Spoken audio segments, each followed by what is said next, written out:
Oi, pessoal, bem-vindos à nossa aula de número 1 do curso para FMG Língua Portuguesa e o assunto de hoje é gêneros textuais. Observem essas três imagens que nós temos aí. Podemos não conhecer a língua, podemos até não reconhecer alguns símbolos, porém, será que de um modo geral é possível identificar que textos são esses? Onde eles veiculariam? Enfim, a familiaridade que eles têm com os textos que nós já conhecemos? Creio que sim, né? E isso acontece por quê? Porque são textos pertencentes a gêneros textuais específicos. E o que é um gênero textual, né? Os gêneros textuais, de um modo geral, são grupos de textos organizados de acordo com características peculiares, né? Sendo elas correlacionadas ao assunto, ao papel que eles têm na vida social das pessoas. Então, eles são, assim, agrupados por características comuns.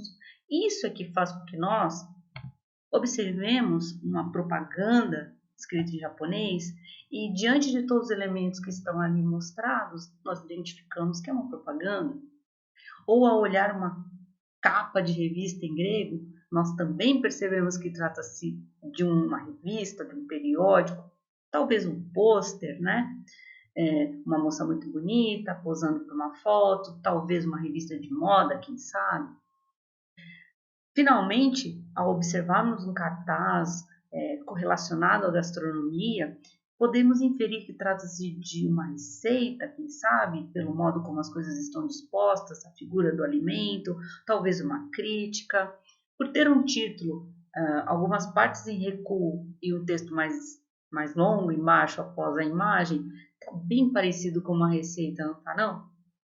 Então, dessa forma, a gente pode entender que os gêneros, eles são esses conglomerados mesmo, com características parecidas. Por isso que nós podemos entender um texto, pelo menos em uma primeira leitura, uma leitura mais superficial, mesmo que não entendamos a língua em que esse texto está escrito. Né? De um modo geral, dá para saber se é uma propaganda, se é sei lá, um manual técnico, se é uma carta, se é um e-mail, por características peculiares que eles apresentam. Ao longo dos anos, evidentemente, né, os gêneros podem sofrer modificações, porém, ainda assim, eles preservam algumas características preponderantes. Né? Um exemplo bom dessa evolução dos gêneros textuais é a transposição da carta escrita para o e-mail, né? Pelo correio eletrônico, né? A carta eletrônica, que é o e-mail. Esse quadrinho aí ao lado mostra bem isso, né? Há 10 anos nós nos surpreendíamos com o e-mail. Hoje, muita gente se surpreende com uma carta, né? Tem gente que talvez, muito jovem, nunca tenha recebido uma carta na vida, né? Tamanho a utilidade do e-mail no nosso dia a dia. Bom, uma coisa muito importante a respeito dos gêneros textuais primeiramente, eles são muitos mesmo, porque eles vão variar de acordo com cada característica peculiar que eles têm, né? Entretanto, é impossível encontrar esses gêneros textuais dentro de categorias maiores chamadas de tipos textuais. Tipo textual, gente, é aquele que a gente está acostumado desde o comecinho lá da educação básica, né? Quando fazíamos uma narração, descrevíamos alguma coisa e assim por diante, tá? Então, a gente tem 5 tipos textuais que são os mais importantes, que é o tipo narrativo, o tipo descritivo, o tipo argumentativo, o tipo explicativo ou expositivo e o tipo injuntivo ou instrucional. Cada um tem uma função, né? Narrativo narra, conta alguma coisa, o descritivo, obviamente, descreve, o argumentativo vem reforçando uma ideia, argumentando mesmo, o explicativo ele vai expor alguma coisa de uma maneira um pouco mais detalhada, e o injuntivo, o instrucional, ele faz com que, ele meio que promove algo, né? Instrui no sentido de tentar convencer, é muito a linguagem da propaganda, dos manuais técnicos, obviamente, por ser instrutivo e assim por diante. Então, dentro de cada tipo textual, nós encontramos gêneros diversos. No narrativo, olha só, fábula, crônica, romance, novela, enfim, tudo que conta algo se encaixa no tipo narrativo e, portanto, pode ser considerado um gênero textual específico, porque mesmo eles tendo como base a narração, cada um deles tem uma peculiaridade que nos permite identificar de maneira diferente. Mesma coisa acontece com os descritivos, né, onde nós temos aí um anúncio de classificado, uma receita culinária, no modo de preparar principalmente.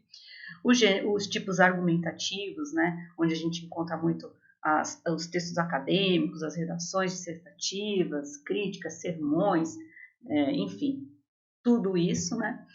O tipo explicativo, predominantemente nós encontramos em livros didáticos, em dicionários, né, uma coisa muito mais esmiuçada, muito mais demonstrada mesmo. E, finalmente, o injuntivo instrucional, como eu falei, né, presente nas propagandas, nos manuais técnicos. Né? A propaganda utiliza muito disso, né, porque é um recurso fundamental para convencer aquele que está observando. Finalmente, é importante saber que os gêneros textuais eles podem aparecer de formas diversas. Eles podem aparecer de maneira escrita, né? São classificados como gêneros escritos aquelas produções que se utilizam da palavra grafada, né? Escrita mesmo, né?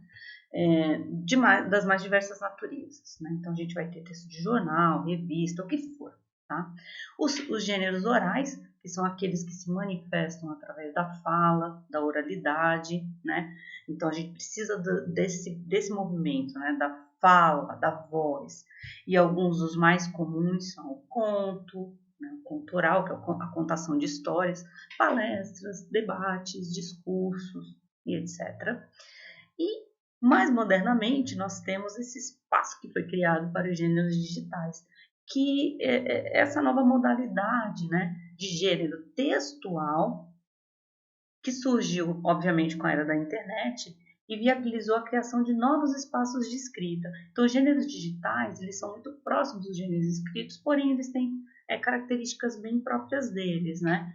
O e-mail, ele tem a sua forma específica, os chats, os blogs, e por aí a gente vai inserindo várias outras coisas. As conversas de WhatsApp hoje em dia são consideradas gêneros.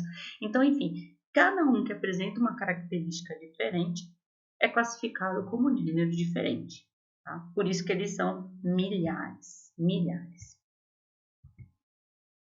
Para resumir, o que a gente pode entender como ser importante ao estudarmos os gêneros textuais? Né? É muito importante por conta de uma formação significativa de conhecimento, né? Que extravasa a própria dimensão da linguagem, né? Assumindo manifestações diversas, oral, escrita, contribuindo de maneira significativa para que os estudantes sejam competentes, não só nas atividades escolares, mas principalmente nas práticas sociais. Tá? Essa é uma função muito importante relacionada aos gêneros textuais. Eles não se encerram na escola, eles partem dali para toda uma leitura de mundo, para toda uma prática social. Ok? Bom, no nosso material escrito nós temos muito mais informações. Aproveitem bem, leiam os materiais, façam as atividades e nos vemos na próxima aula.